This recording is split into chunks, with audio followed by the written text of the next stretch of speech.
bersua kembali karena ini adalah pertemuan saya yang kedua kalinya, atau kedatangan saya yang kedua kalinya di Nagoya. Mungkin yang 3 tahun yang lalu ada yang hadir juga. Ada yang hadir juga 3 tahun lalu? Tapi banyak juga yang baru pertama kali ini hadir. Boleh angkat tangan yang baru pertama kali hadir. Oke. Berarti yang 3 tahun lalu hadir, boleh angkat tangan? Sedikit ya. Banyakan yang baru-baru. Baru pada kenal, baru pada tahu, atau memang baru ada di Nagoya? Baru ada di Nagoya. Baik.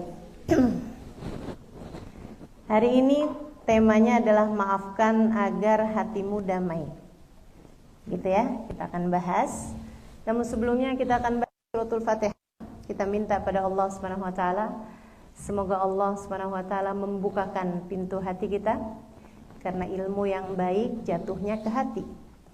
Dan hati yang terbuka untuk menerima ilmu, itulah yang layak untuk dituruni ilmu yang manfaat. Semoga Allah Subhanahu wa taala menjadikan hati kita hati yang pantas untuk mendapatkan ilmu yang bermanfaat, yang kelak akan menjadi cahaya menuntun kita dalam kehidupan kita di atas muka bumi ini.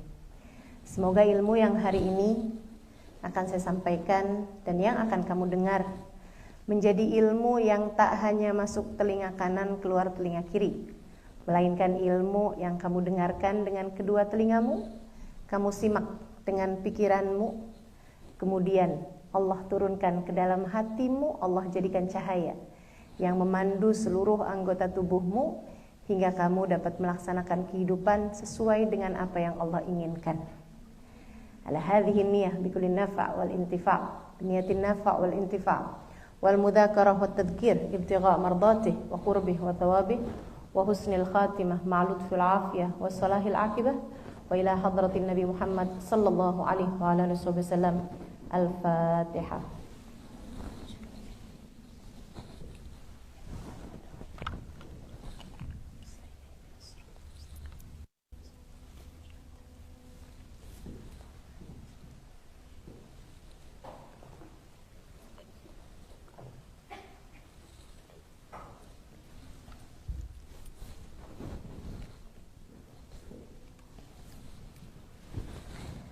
Baik, saudariku sekalian yang saya muliakan, maafkan agar hatimu damai.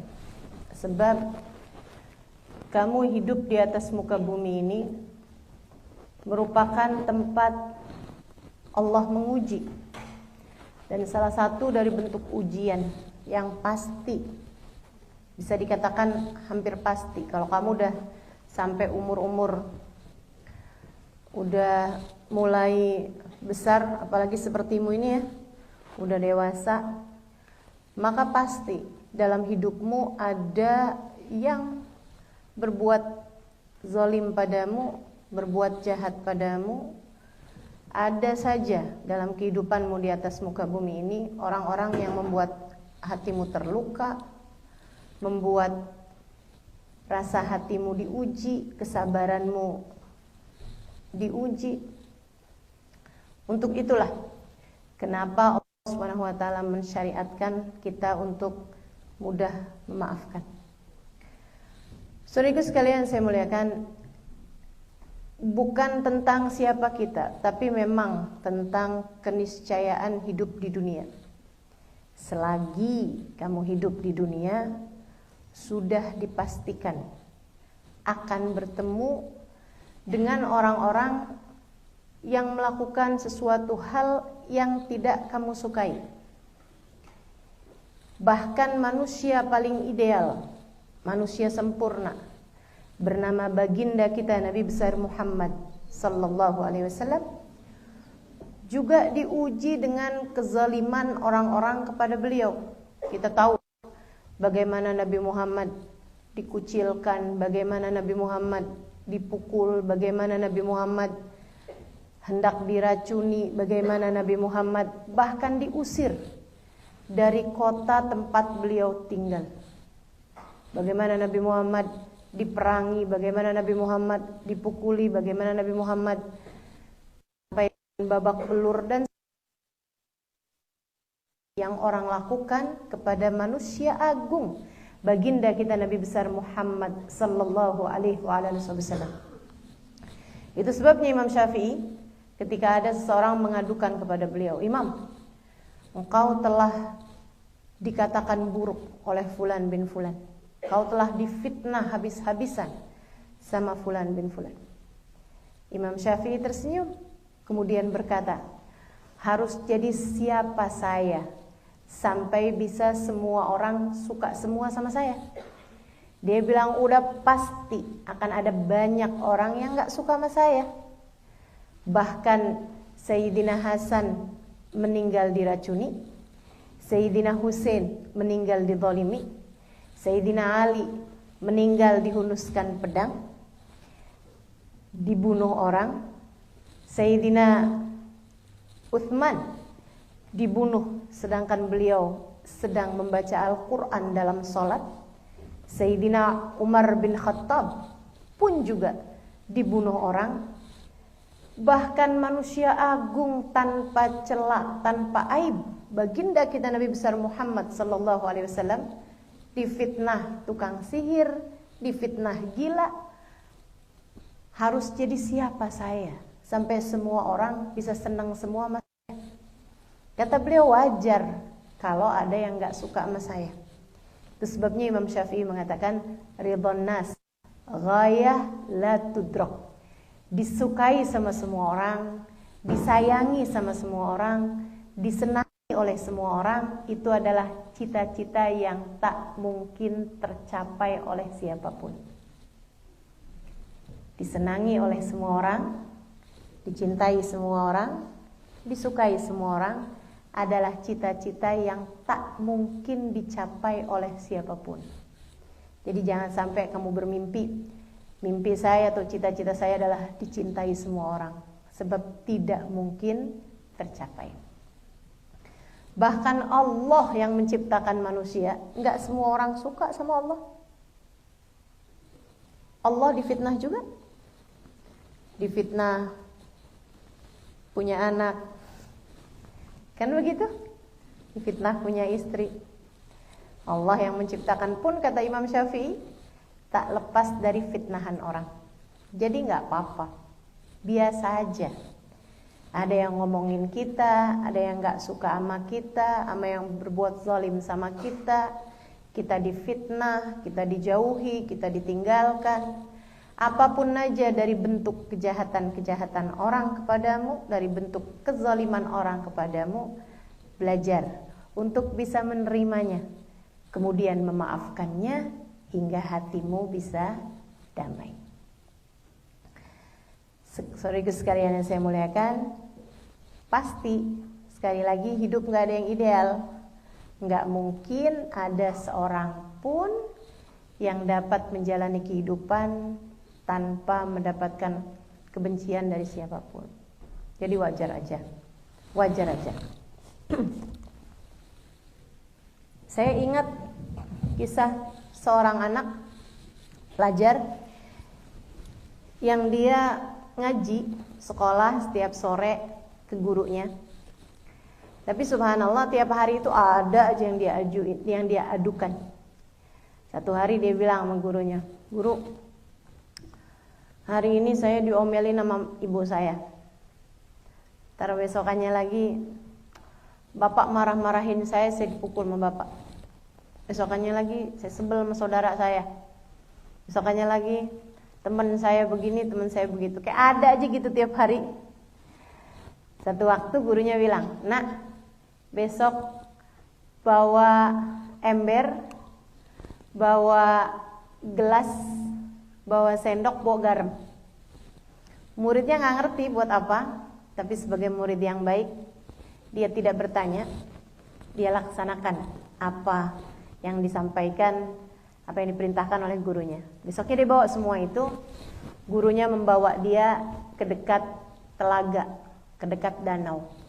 Dia pun ambil air dari telaga tersebut, air yang sangat jernih, seperti telaga-telaga di Jepang ya, seperti danau-danau di Jepang. Kayaknya kalau bayangin sungai di Indonesia agak Kita doakan saja semoga Allah Subhanahu wa taala membersihkan negeri kita Indonesia, terutama dari kerakusan orang-orang yang tidak bertanggung jawab. Teman-teman saudara sekalian, dia mengambil air dari telaga tersebut, kemudian memenuhi di ember, memenuhi juga di gelas. Kemudian dia ambil sesendok garam, diletakkan sesendok garam tersebut di gelas, diletakkan juga di ember, sesendok garam. Kemudian dia berkata kepada muridnya tadi itu, silahkan minum air dalam gelas ini. Hanya beberapa cecap, dia segera meludahkannya. Asin sekali guru. Dia bilang, sekarang minum yang di ember. Dia pun minumnya. Dia bilang asin, tapi tidak seasin yang di gelas. Gurunya kemudian melemparkan sesendok garam tersebut ke telaga. Kemudian mengambil air dari telaga tersebut dan berkata padanya, minumlah nak. Sang murid tersebut meminumnya. Bagaimana rasanya? Dia bilang tidak terasa asinnya. Nah, ujian dalam hidupmu, perlakuan buruk orang kepadamu, seperti sesendok garam. Ketika ia jatuh di hati yang sempit, kepahitannya sangat terasa. Rasa asinnya sangat terasa. Namun ketika ia jatuh ke hati yang lapang, ke hati yang luas, seperti telaga itu, maka asinnya garam tersebut tak akan lagi terasa. Ujian dalam hidupmu, perlakuan buruk orang lain padamu, setara sesendok garam. Maka ketika kamu merasa duniamu kiamat hanya karena omongan orang, ketika kamu merasa hidupmu sudah tamat hanya karena perlakuan buruk orang lain kepadamu, ingatlah, bukan ujiannya yang begitu besar, melainkan hatimu yang kurang lapang dalam menerimanya. Belajar seperti mana orang-orang besar, belajar untuk memaafkan. Belajarlah untuk memaafkan sebagaimana orang-orang besar telah melakukannya. Kamu belajarnya jangan dari tontonan-tontonan yang seringkali tidak layak untuk menjadi tuntunan. Kamu belajarnya jangan dari film-film Korea, India, atau sinetron-sinetron Indonesia yang ketika dijahati orang lain, dia akan bilang, lihatlah, seumur hidup saya tak akan bisa membiarkannya bahagia. Dendam ini harus dibayar lunas. Waduh ya. Dendam itu bukan hutang, enggak perlu dibayar. Saudariku sekalian saya muliakan, belajar untuk bisa memaafkan. Seperti yang tadi saya sampaikan, sebagaimana yang telah dilakukan oleh orang-orang besar. Baginda kita Nabi besar Muhammad sallallahu alaihi wasallam satu waktu diundang makan di rumah seseorang. Mereka sudah berkumpul, Nabi dan para sahabatnya, di depan hidangan sebuah kambing guling yang tampak sangat lezat sekali. Namun alhamdulillah, adab, akhlak memang seringkali menyelamatkan. Para sahabat, mereka punya adab untuk tidak makan kecuali sesudah Nabi Muhammad SAW makan. Sehingga mereka menunggu sampai Nabi Muhammad mengambil daging tersebut. Ketika Nabi hendak mengambilnya, tiba-tiba Muhammad berkata kepada para sahabatnya, irfa'u aydiyakum, angkat tangannya semua, jauh-jauhin, irta'idu, kata Nabi Muhammad, menjauh semuanya, jangan ada yang sentuh daging ini. Kenapa gitu Rasul? Muka mereka bertanya-tanya. Nabi Muhammad berkata, inna hadzal lahm lamma aradtu an amassuhu yaqulu li la tamussanni ya Rasulullah fa innani masmum. Daging ini waktu saya mau sentuh tadi, dagingnya bicara pada saya, kata Nabi Muhammad. Dan ini iman, teman-teman. Ini adalah iman. Jangan ada orang beriman ketika mendengar kisah ini berkata, Nabi Muhammad dongeng aja nih. Masa daging udah mati begitu bisa ngomong, kambingnya aja kalau ngomong kita nggak ngerti, apalagi udah jadi kambing guling. Tapi ini iman sekali lagi. Nabi Muhammad memahami bicara binatang, Nabi Muhammad memahami kata-kata benda-benda. Demikian pula dengan para nabi-nabinya Allah Subhanahu wa taala. Mereka punya mukjizat yang memang suatu hal yang di luar nalar manusia. Tapi demikianlah. Bukankah segala sesuatu di atas langit dan bumi ini sebenarnya berbicara dan mendengar, bahkan hanya saja kita yang tidak mendengarkan ucapan mereka. Saudaraku sekalian saya muliakan, jadi Nabi Muhammad bilang, "Inna hadzal lahm lamma aradtu an amassahu yaqulu li." Dagingnya ngomong sama saya, "La tamussanni ya Rasulullah fa innani masmum." Tolong jangan sentuh saya wahai Rasul, saya sudah diberi racun. Saya tak mau mencelakakan Rasul.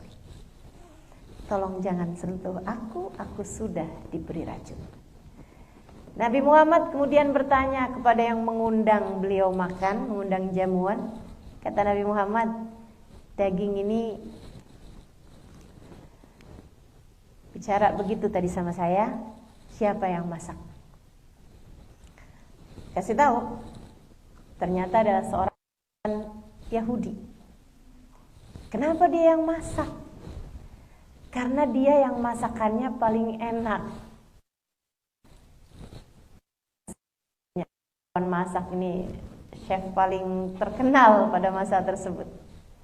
Koki paling andal pada masa itu.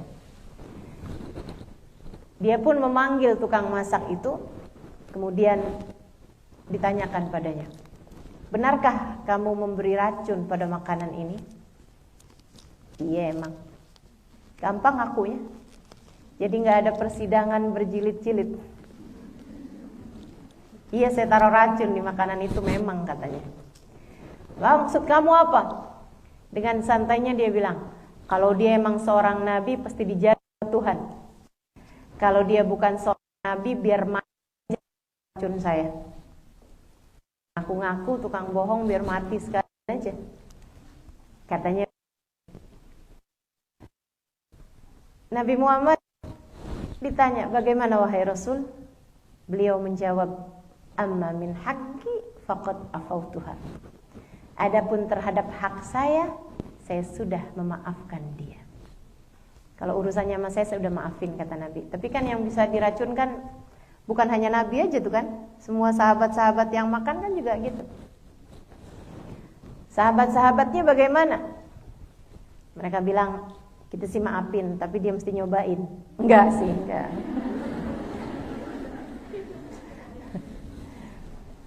Mereka pun kemudian memaafkan sebagaimana yang sudah dilakukan Nabi Muhammad SAW. Mudah. Nabi itu maafinnya gampang. Teman-teman saudaraku sekalian, gampang. Demikian pula dengan orang-orang besar. Mereka mudah memberi maaf karena mereka mengikuti jalan hidupnya Nabi Muhammad SAW. Cucu Nabi Muhammad Sayyidina Hasan, tahukah kamu, beliau meninggal diracun. Yang meracun, yang memberi racun, itu adalah pelayannya yang sudah dibayar oleh gubernur Madinah pada masa tersebut. Merasa kayaknya selagi ada cucu Nabi Muhammad di kota ini, orang lebih akan mendengarkan dia daripada saya. Kayak kalah pamor, kalah citra. Jadi akhirnya rasa cinta terhadap jabatan membuatnya kemudian bayar orang sampai kemudian ada seseorang yang bekerja berbulan-bulan untuk bisa membubuhi racun di minuman Sayyidina Hasan bin Ali bin Abi Thalib Hasan bin Fatimah bintun Nabi sallallahu alaihi wasallam.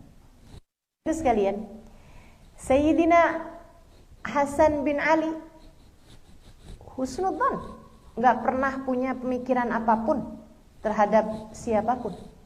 Pagi hari beliau minum minuman pagi beliau seperti biasanya, yang ternyata sudah diberi racun, beliau pun langsung kritis. Keluarganya berkumpul di sekitarnya. Beliau sudah tak berdaya di atas tempat tidur. Beliau kemudian terakhirnya, tapi suaranya sudah sangat parau. Jadi beliau memberi isyarat kepada adiknya Husain untuk mendekatkan telinganya ke mulut beliau. Sayyidina Husain pun mendekatkan telinganya ke mulut Sayyidina Hasan, dan dengarlah ucapan Sayyidina Hasan. Dia berkata, "Wahai Husain, saya tahu siapa yang telah berbuat ini kepada saya. Jika satu hari nanti kamu mengetahuinya, sampaikan salamku padanya. Katakan padanya, aku sudah memaafkan dia." Saya ulangi biar kamu ngerti. Jadi besok-besok kalau ada yang kamu merasa dia membolimi saya, jangan ada lagi ucapan dendam harus dibayar lunas, dendam harus diselesaikan hingga tuntas. Akan tetapi ucapkan apa yang sudah diucapkan Sayyidina Hasan. Jika bahkan taruhannya adalah nyawa sekalipun, beliau mengatakan, jika satu hari nanti sampaikan salamku padanya, dan padanya aku sudah maafkan dia. Meninggal dunia tuh. Sudah itu beliau meninggal dunia. Subhanallah. Demikian orang-orang besar. Lah kita dizolimi apa? Cuman SMS yang gak dibales. Cuman WhatsApp yang dibaca tapi nggak dibales. Ayolah, nggak ada apa-apanya ujian-ujian kita ini dibandingkan dengan ujiannya orang-orang besar. Sehingga mudah-mudahan kita dapat mengamalkan apa yang sudah diamalkan oleh mereka, insya Allah. Sehingga siapa tahu kelak di hari akhirat nanti Allah izinkan kita untuk berjumpa dengan mereka. Amin ya rabbal alamin. Sekarang saya akan bahas kamu harus memaafkan. Tapi kan berat Ustazah, gimana caranya biar hati saya nih kayak gampang gitu maafinnya. Sebab saya sering kalau saya bicara tentang maafin, ada aja tuh ibu-ibu yang terus bilang, Ustazah nggak ngerasain.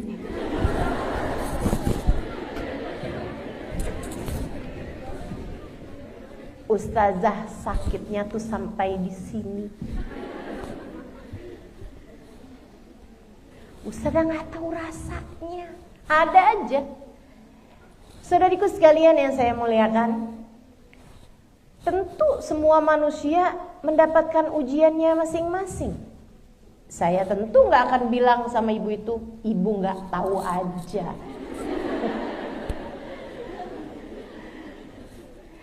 Tapi yang akan kita bahas adalah sesuatu yang akan saya sampaikan padamu, adalah sesuatu yang berdasarkan dengan ilmu. Tentang bagaimana cara menjalani kehidupan sesuai dengan aturan dan tuntunan yang sudah diajarkan manusia agung, penyampai wahyu dari Allah Subhanahu wa taala, Tuhan kita. Hidupmu pasti akan diuji, wahai para hamba-hamba Allah. Dan kamu ketika ada seseorang menzolimi, ketika ada seseorang berbuat keji, kamu perlu memaafkan mereka. Kenapa? Yuk, saya akan bahas satu demi satu. Berapa banyak Ustazah? 5 lah gitu. Kalau waktunya keburu. Kalau enggak saya singkat jadi 4 gitu. Bismillah ya, 5 hal. Kamu harus ingat ini setiap kali ada siapapun yang berbuat zalim padamu, berbuat jahat padamu, berbuat keji padamu, hingga kamu lebih mudah untuk memaafkan kesalahan mereka. Kamu perlu memaafkan kesalahan orang. Sekarang diingat-ingat, ada nggak yang kira-kira hati kamu tuh masih maafin sih, dunia tar di akhirat. Itu namanya bukan memaafkan, itu namanya mengancam. Lagian ya, itu yang suka bilang ntar di akhirat saya akan berdirikan dia di persidangan Allah biar dia gak bisa masuk surga. Saya mau tanya dulu dah sama kamu dah yang bilang begini, kamu pernah diangkat jadi panitia akhirat? Bisa-bisanya mau berdirikan orang di hadapan Allah, malaikat bukan, nabi bukan. Ya Allah. Bismillah. Kamu perlu memaafkan. Kenapa? 1, agar hatimu damai, agar jiwamu tenang, agar hatimu lapang. Teman-teman saudaraku sekalian yang saya muliakan, selagi kamu gak memaafkan salah orang, maka kesalahan tersebut akan menjadi ketakutan-ketakutan, akan menjadi hal-hal buruk, akan menjadi mendung-mendung dalam langit hatimu itu. Jadinya akhirnya hidup kamu akhirnya itu kamu kelabu gitu kan, melihat penuh curiga sama temen sendiri, lagi dia jahat tuh kan, pas lagi dia baik maksud apa nih?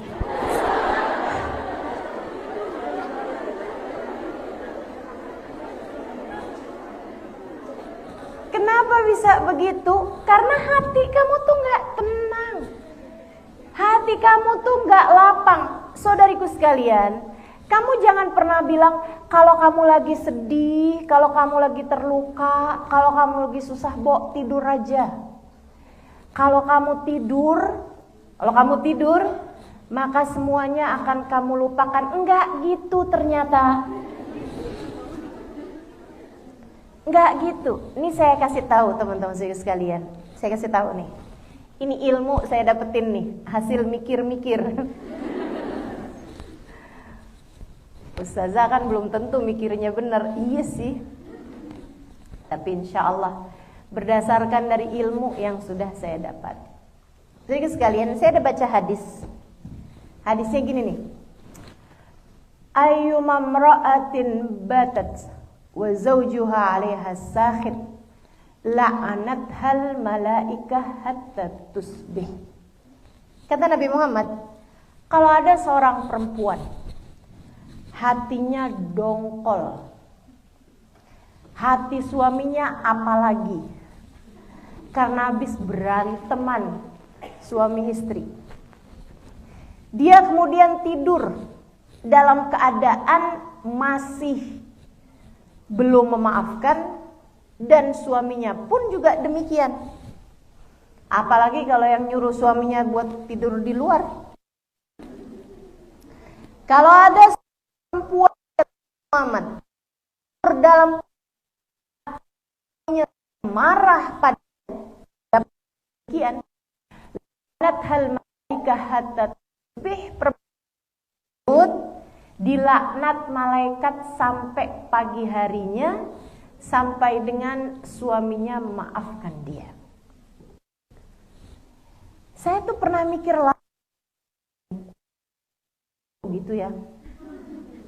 Kenapa nggak ada hadis yang sebaliknya gitu? Kalau ada seorang suami tidur dalam keadaan belum transfer sama bininya, padahal istrinya udah nungguin transferannya, maka dia dilaknat malaikat sampai dia kirim transferan. Kenapa nggak ada hadis-hadis yang demikian gitu? Saya ngerasa kayak yang semacam ada ketidaksetaraan gender. Sampai satu waktu saya ada dengar keterangan dari seorang psikolog. Dia bilang, tahukah kamu bahwa emosi yang tidak terluahkan, emosi yang dipendam tidak akan hilang. Ia hanya akan mengendap di dalam hati seseorang dan akan muncul beberapa tahun sesudahnya, beberapa bulan atau bahkan tahun sudah masa depannya. Sehingga kalau misalnya suami istri lagi marahan, belum saling memaafkan, keduanya tidur dan membiarkan masalah hilang begitu aja sama waktu gitu, tidak ada saling memaafkan itu tadi, maka emosi buruk tersebut itu akan mengendap di dalam hati seseorang. Apabila ketimbun lagi sama masalah lagi, mengendap lagi, emosi buruk lagi, mengendap lagi, emosi buruk lagi, mengendap lagi, sehingga teman-teman saudaraku sekalian, di masa 10 tahun kemudian, kamu akan lihat seorang perempuan yang diam-diam nangis. Kalau ditanyain, kamu kenapa nangis? Mbak, tahu saya. Kamu diam-diam sedih, gak ada angin, gak ada hujan. Di antara rerimbunan bunga-bunga sakura. Hatimu kenapa begitu gundah gulana? Apa sebabnya? Emosi-emosi negatif yang tidak terkeluarkan di masa-masa beberapa tahun yang lalu. Membuat trauma, teman-teman saudaraku sekalian. Membuat luka yang tidak akan pernah sembuh meski kelihatannya ia kering. Gak sembuh. Saya jadi mikir gitu. Oh, jadi Nabi nyuruh kita untuk maaf pada suatu. Nabi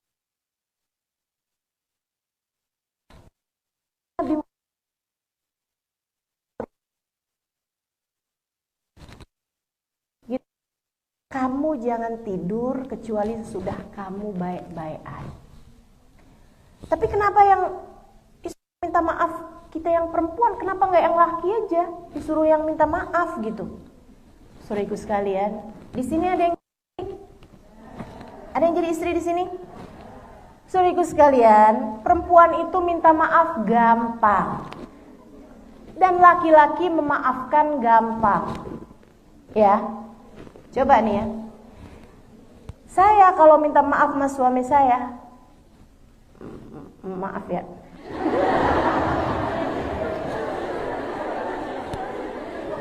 Masih ada gengsi kan. Jadi kayak terbata-bata gitu ngomongnya. Padahal saya udah kayak kesel gitu kan. Tapi saya ingat tuh hadisnya Nabi Muhammad itu tuh. Dilaknat malaikat sampai pagi hari gitu kan. Waduh, saya nggak mau nih. Apalagi kalau ternyata umur saya habis malam hari itu. Ya Allah, saya udah ngajar berpuluh-puluh tahun, ternyata meninggalnya dilaknat para malaikat. Wah, nyesel banget saya. Oh enggak dah. Jadi walaupun berat hati, saya akan bilang sama dia gitu, maafin saya ya. Dan dia begitu mudah mengatakan, iya, udah saya maafin. Bayangin kalau yang ngomong adalah dia.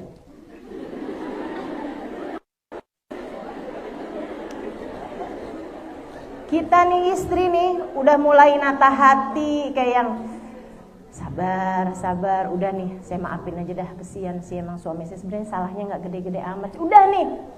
Tapi tiba-tiba suami bilang, sayang, maafin ya. Kamu tuh emang dasar.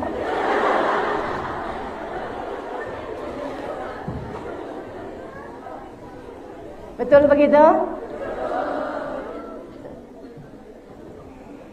Jadi emang udah bener banget deh Nabi Muhammad nyuruh kita untuk memaafkan, untuk minta maaf kitanya, karena laki-laki mudah memaafkan, lebih mudah memaafkan daripada kita perempuan. Makanya biar kita yang minta maaf, dia yang maafin.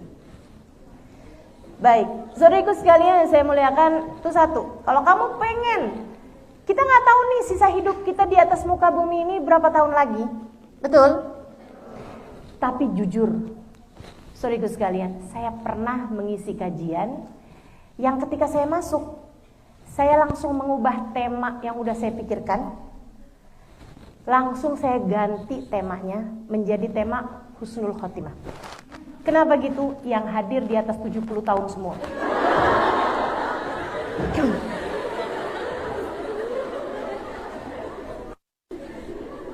Ternyata pengajiannya tuh kayak istri pensiunan apa gitu. Yang asalnya temanya apa-apa yang berat-berat, begitu ngeliat muka-mukanya udah husnul khotimah aja dah. Ketika saya memandangi wajah para perempuan-perempuan tua itu, asli dengan hanya memandang wajahnya tergambar di hadapan saya bagaimana mereka melalui masa lalunya. Ada mukanya yang senyuman gitu. Nah, waktu hidupnya mudah, waktu mudanya maafkan, waktu mudanya lebih menganggap segala sesuatu ringan, gitu kan? Tergambar di mukanya. Ada juga yang mukanya tuh kayak sedih aja gitu bawaan. Rautnya, auranya tuh kayak aura sedih. Coba diperhatiin orang-orang tua ntar.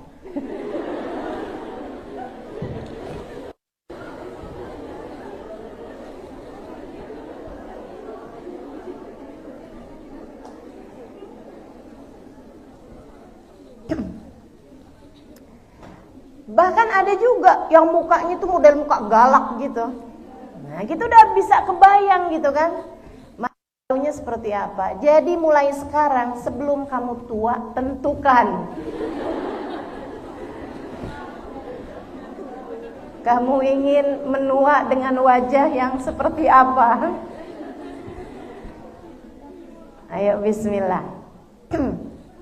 Jadi teman-teman saudaraku sekalian, kamu kalau kepengen hati kamu damai, bukan dengan keadaan yang kamu benerin, bukan. Tapi semua hal yang terjadi di kehidupan kamu di dunia ini, yang menerimanya hati yang damai, hati yang tenang, hati yang lapang, maka dia akan lebih mudah untuk menerima kemudian memaafkan kesalahan-kesalahan orang.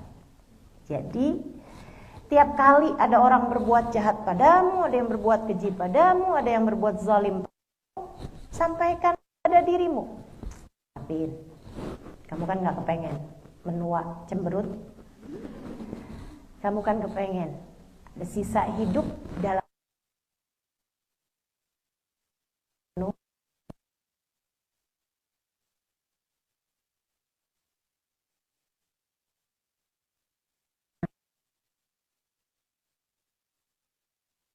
syarat mutlak untuk bisa hidup lebih damai adalah dengan memaafkan. Insya Allah. Sedikit sekalian saya muliakan, karena orang tuh ya berbuat jahat seperti yang tadi saya sampaikan, itu udah pasti. Ada aja, nggak ada orang yang hidupnya nggak diuji, udah pasti, nggak ada siapapun orang yang hidupnya nggak diuji, pasti. Teman-teman sekalian, itu kayak satu hari kamu mau masuk ke dalam rumah kamu liatin ada kotoran sapi di depan pintu rumah kamu. Ada orang-orang yang pinter. Oh, di depan pintu rumah, di luar. Dia akan berpikir bukan tempatnya di sini. Dia pun mengambil kotoran sapi tersebut, dia ngambil sapu, dia ngambil serok, dia ambil kotoran sapi tersebut, dibuang di halaman belakang rumahnya. Ada yang begitu. Ada juga begitu melihat kotoran sapi depan rumahnya, wah, kurang ajar ini. Ini pasti perbuatan ibu fulan. Ini pasti perbuatan dia. Dia memang selalu berbuat kayak begitu sama saya. Keji, kemarin aja dia itu naroin kotorannya ayam, sekarang naik lagi sapi.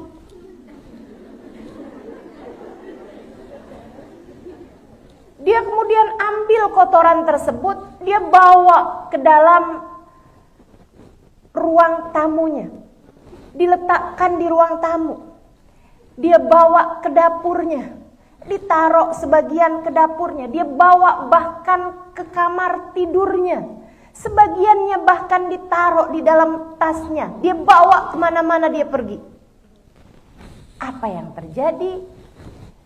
Semua orang merasa tidak nyaman dengan dirinya. Gak seneng lah siapapun orang berada di dekat orang yang kemana-mana bawa kotoran sapi. Kok kamu banyak sih, kamu mandi berapa hari? Saya sih mandi sih, cuman ini ada kotoran sapi nih di tas saya, mau. Gak ada yang suka kayak begitu. Suaminya akan yang nyesel nih saya, ngelamar dia dulu, ya ampun. Coba saya sama mantan saya aja tuh. Anak-anak kamu apa sih mah? Mana-mana bu kotoran sapi. Kan begitu. Itu teman-teman saudaraku sekalian, permisalan untuk seseorang yang ketika ada orang yang berbuat jahat padanya, orang pertama yang bijak, dia tahu, oh ada yang naruh kotoran sapi. Dia nggak peduli sama siapapun yang naruh, toh semua hambanya Allah SWT. Yang dia pedulikan adalah bahwa hatinya nggak perlu dimasuki kebencian semacam ini. Maka dia lepaskan, maka dia taruh kotoran sapi tersebut di halaman belakang rumahnya, kemudian melupakannya. Saudariku sekalian yang saya muliakan, beberapa waktu kemudian, subhanallah, pas dia lagi ke halaman belakang rumahnya, dia liatin tuh pohon cabai yang asalnya mati pada berbuah, tanaman tomat yang asalnya nggak berbuah jadi ranum-ranum. Wah, alhamdulillah bisa bikin sambal gratis. Ternyata buah-buah dan bunga-bunga yang asalnya mati jadi bertumbuh. Demikian pula orang yang mudah memaafkan kesalahan orang akan tumbuh di dalam hatinya benih-benih kebaikan. Maka kalau kamu kepengen hatimu indah, taman, subur di halaman belakang hatimu, maka pandai-pandailah kamu memaafkan kesalahan orang. Jangan jadi orang yang kedua tadi itu. Ketika ada seseorang berbuat jahat kepadanya, dia bahas terus. Dia ceritakan kepada teman-temannya, dia ceritakan kepada keluarganya, dia ceritakan kepada saudara-saudaranya, biar semua orang tahu betapa busuknya orang tersebut. Tidak akan membuat orang jadi benci kepada orang tersebut. Yang ada adalah orang jadi tidak nyaman denganmu. Siapa orangnya yang senang ketika berjumpa dengan seseorang, dia curhat mulu urusan kejahatan orang kepadanya? Betul? Manusia yang paling didolimi orang, baginda kita Nabi besar Muhammad sallallahu alaihi wasallam. Segitunya Nabi nggak pernah klarifikasi. Segitunya Nabi nggak pernah keluar-keluar sana sini betapa zolimnya Abu Jahal, betapa zolimnya Abu Lahab misalnya gitu. Nggak pernah, teman-teman saudara sekalian. Bahkan ketika ada seseorang yang ngata-ngatain Abu Jahal, dan memang Abu Jahal sebenarnya pantas buat dikata-katain, Segitunya aja Nabi Muhammad bilang, jangan kalian sebutkan, jangan kalian omongin kejahatannya Abu Jahal. Aku khawatir itu akan melukai perasaan Ikrimah. Ikrimah sahabat Nabi Muhammad, tapi dia adalah anaknya Abu Jahal. Saudariku sekalian yang saya muliakan, segitunya baginda kita Nabi besar Muhammad sallallahu alaihi wa ala alihi wasallam. Ikrimah masih masuk Islam ya, tapi bapaknya dia tuh dulu nggak pernah kayak begitu, nggak pernah kayak gitu. Semua kezaliman orang Nabi Muhammad taruhkan di halaman belakang rumah hati beliau. Yuk belajar, biar hati kita tenang, hati kita damai, belajar untuk bisa memaafkan. Insya Allah. Yang kedua, kenapa kita perlu memaafkan kesalahan orang? Agar ibadahmu diterima Allah SWT. Kita nggak punya hidup yang lain. Tidak ada siapapun yang hidupnya di dunia adalah pegawai magang. Nggak ada. Nggak ada siapapun yang sekarang hidupnya di dunia ini dalam masa percobaan. Nggak ada. Nggak ada. Saya sih nggak apa-apa sih. Kayaknya bikin-bikin salah sedikit-sedikit. Saya nggak apa-apa sih. Soalnya saya nih hidup enggak. Kamu hidup sekarang di balas oleh Allah Subhanahu wa taala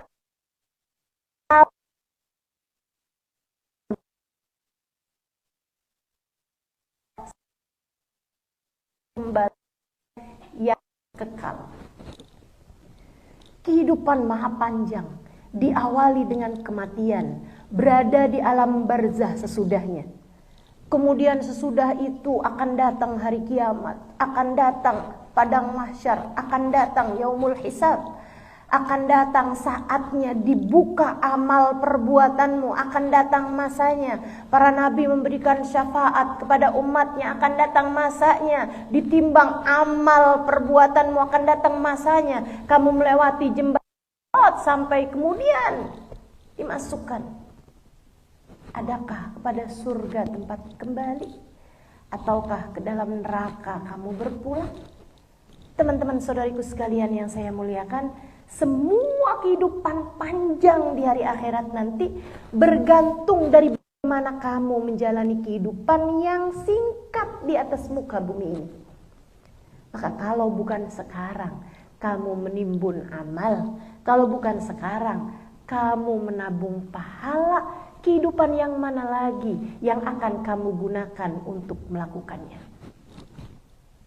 Kalau bukan saat di atas muka bumi ini kamu mulai menabung pahala demi pahala, di kehidupan yang mana lagi? Sekali lagi, kamu tidak sedang dalam masa percobaan.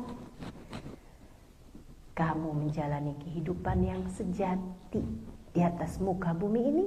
Untuk semua perbuatanmu, baik buruknya hanya akan kembali kepadamu. Kalau kamu sudah paham itu, kusampaikan padamu, semua sholatmu, semua puasamu, bahkan hajimu, umrohmu, bacaan Qur'anmu, semua yang kamu lakukan hanya akan bergantung antara langit dan bumi jika ada seseorang yang kamu belum maafkan dia. Tidak diterima. Sholat nggak diterima Allah kalau kamu masih menyimpan dendam. Ibadahmu belum diterima Allah sampai kamu memaafkan. Benar Ustazah begitu? Iya, saya sampaikan faktanya. Kata Nabi Muhammad sallallahu alaihi wasallam, salatun thalathatun la turfa salatuhum fawqa ru'usihim shibra. Ada 3 kelompok orang yang salatnya jangankan diterima, terkirim aja enggak. Jangankan terkirim, terangkat dari dirinya saja tidak. Kata Nabi Muhammad, la turfa salatuhum fawqa ru'usihim shibra. Salatnya tidak terangkat satu jengkal pun dari atas kepalanya. Tidak diterima Allah. Tidak bahkan terkirim dari dirinya. 3 kelompok orang. Siapa Rasulullah? Man amma qauman wa hum lahu karihun. Seseorang yang menjadi pemimpin masyarakat dan masyarakat membencinya. Itu sebabnya saya nggak tertarik nyalon, kecuali di salon muslimah. Nyalon jadi pejabat saya nggak tertarik. Kenapa? Duh, repot banget tuh ya. Jadi pemimpin yang masyarakatnya nggak suka karena kezoliman yang dia lakukan, kata Nabi Muhammad, salatnya tidak terangkat satu jengkal pun dari atas kepalanya. Dah, nggak usah ada yang jadi pejabat di sini. Saudara sekalian yang saya muliakan, siapa lagi? Kata Nabi Muhammad sallallahu alaihi wasallam, imra'atan matat wa zawjuha 'alaiha sahid. Imra'atun batat wa zawjuha 'alaiha sahid. Seorang perempuan yang suaminya sedang marah sama dia. Ini kena lagi nih.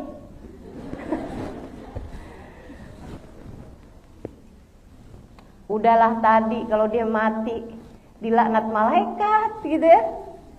Sekarang juga sholatnya nggak diterima. Udah deh, para istri baik-baikan aja sama suaminya. Kemudian yang ketiganya kata Nabi Muhammad, ikhwan mutasariman. 2 orang yang sedang bertikai yang belum saling memaafkan. Selagi dalam hatimu, ini serius 10 menit. Kayaknya tambahin kali 5 menit ya. Soalnya saya belum selesai pembahasan. Nanti biar Q&A-nya yang dikurangi.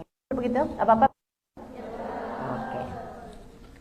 Jadi teman-teman saudara sekalian, 2 orang yang hatinya belum saling memaafkan, nah itu dia mengerjakan sholat, hatimu selagi belum memaafkan, sholatmu gak diterima sama Allah. Jadi kalau ada orang nih tiap hari sholat, tapi sampai dengan 20 tahun sejak kekejian seseorang dilaksanakan padanya, dia belum memaafkan orang tersebut, sholatnya 20 tahun hanya bergantung pahalanya antara langit dan bumi, gak nyampe pada Allah SWT. Saudaraku sekalian yang saya muliakan, kecuali jika dia memaafkan. Itu sebabnya, ini kalau ada di sini nih, udah 5 tahun kesalahan orang dia nggak maafin.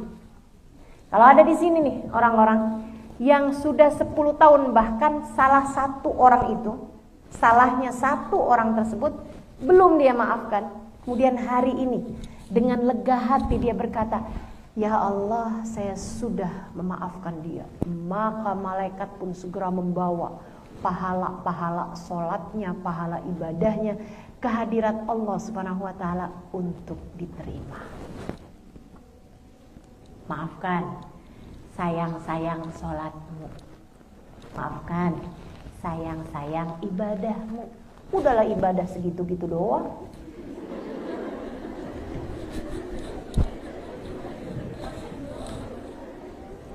Kamu gak maafin salah orang pula. Jangan, maafin, sayangi dirimu.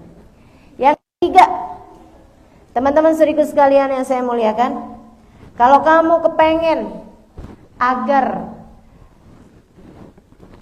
apa manfaatnya kamu memaafkan agar pahalamu besar?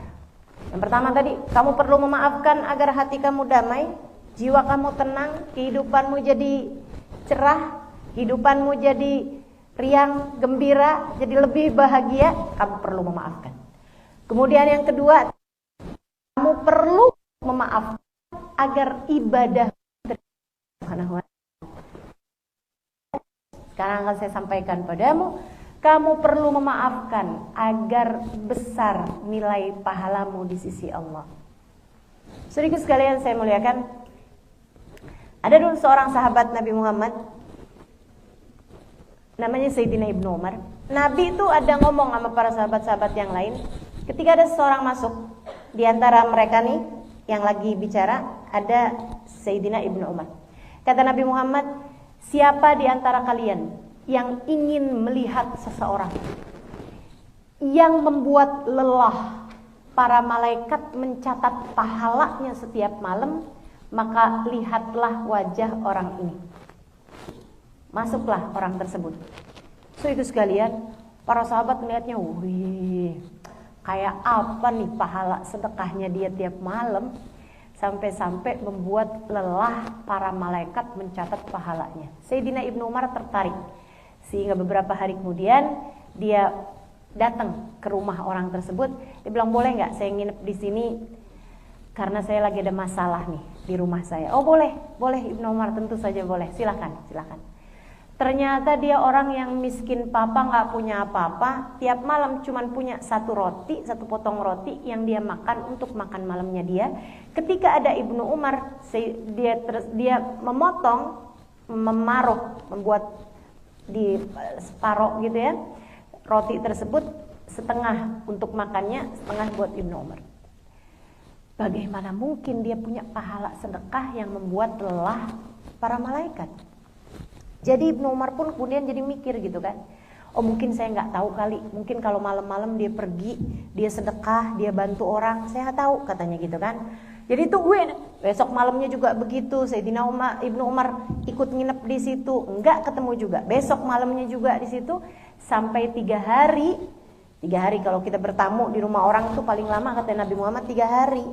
Itu ya. Kalau udah lebih dari 3 hari udah boleh tuh kita tunjukin restoran ramen yang enak di mana, itu boleh.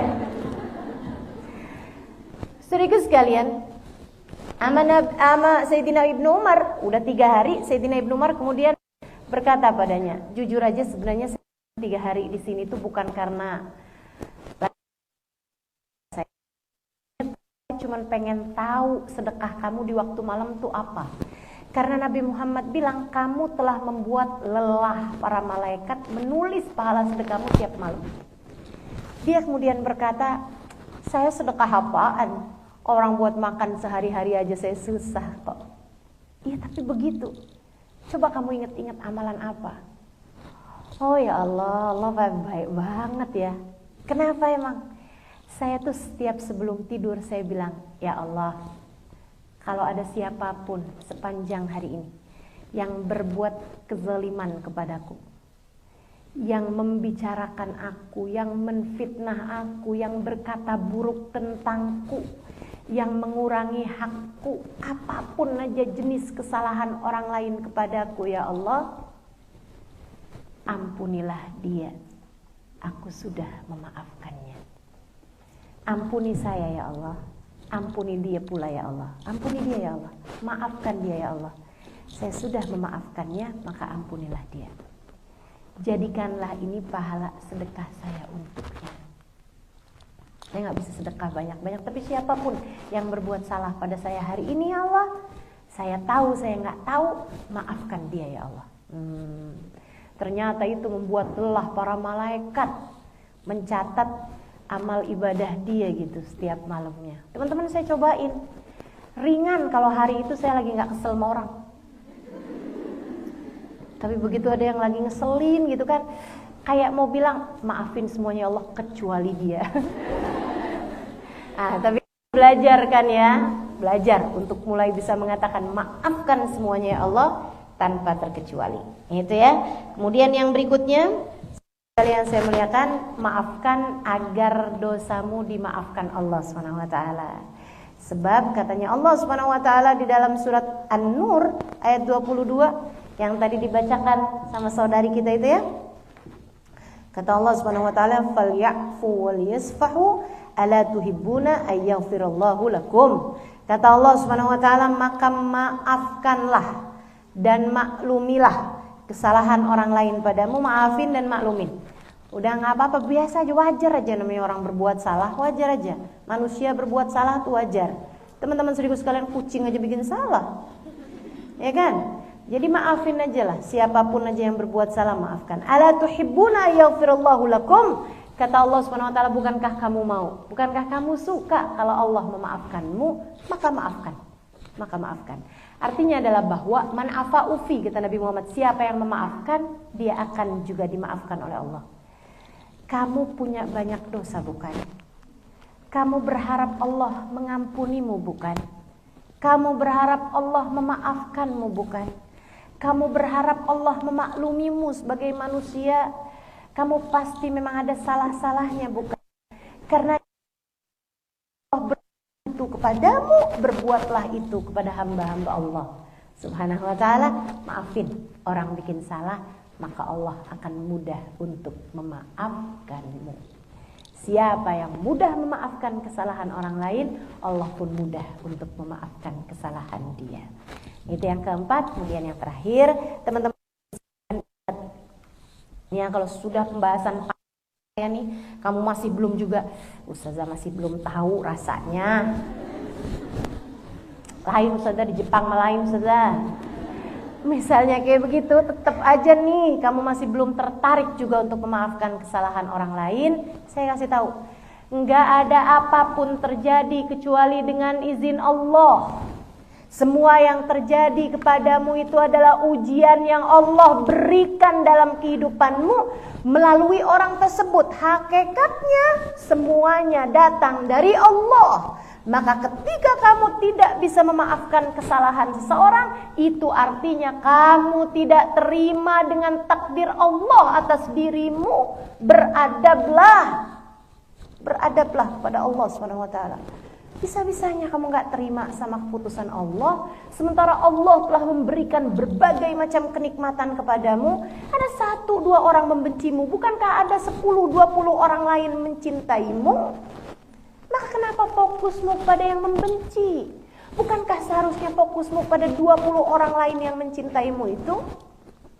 Ada 1 orang mengabaikanmu, bukankah ada yang lain-lain yang begitu menyayangimu? Maka jangan fokus kepada 1 orang dengan segala kekejiannya, dengan segala kezalimannya kepadamu. Fokus kepada nikmat-nikmat Allah yang in ta'uddu ni'matallahi la tuhsuha. Kalau kamu mau menghitung nikmatnya Allah yang datang dalam kehidupanmu, tidak akan pernah terhitung jumlahnya. Semuanya datangnya dari Allah, teman-teman. Semua datangnya dari Allah. Maka sebagaimana Allah telah memberikan kepadamu berbagai macam kenikmatan dan karunia, maka pandai-pandailah untuk menerima takdir yang terasa pahit bagimu. Seringkali yang pahit-pahit itu adalah obat yang dapat membuatmu lebih sehat. Seringkali yang pahit-pahit itu apabila datang kepadamu yang penuh dengan kesakitan, bisa jadi ia adalah penyembuh untuk berbagai macam sakitmu. Kalau semua orang menyayangimu, bagaimana kamu bisa belajar tentang kesabaran? Kalau semua orang mencintaimu, bagaimana kamu mengerti caranya memaafkan? Maka seringkali dalam kehidupan Allah memberikan ujian berupa kesalahan-kesalahan orang padamu untuk membuatmu mengerti bagaimana caranya memaafkan dan untuk membuatmu paham bagaimana caranya bersabar menghadapi ujian demi ujian. Mudah-mudahan 5 hal ini bisa jadi obat untukmu, memulihkan segala sakitmu insya Allah, dan membuat hatimu jadi jauh lebih tenang dan lebih mudah untuk memaafkan kesalahan orang. Rabbana zalamna anfusana wa illam taghfir lana wa tarhamna lanakunanna minal khasirin. Rabbana atina fid dunya hasanah wa fil akhirati hasanah wa qina adzabannar. Bi fadli subhana rabbika rabbil izzati amma yasifun wa salamun alal mursalin walhamdulillahi rabbil alamin. Mudah-mudahan dimudahkan untuk mengamalkannya. La hadratin nabi al-Fatihah.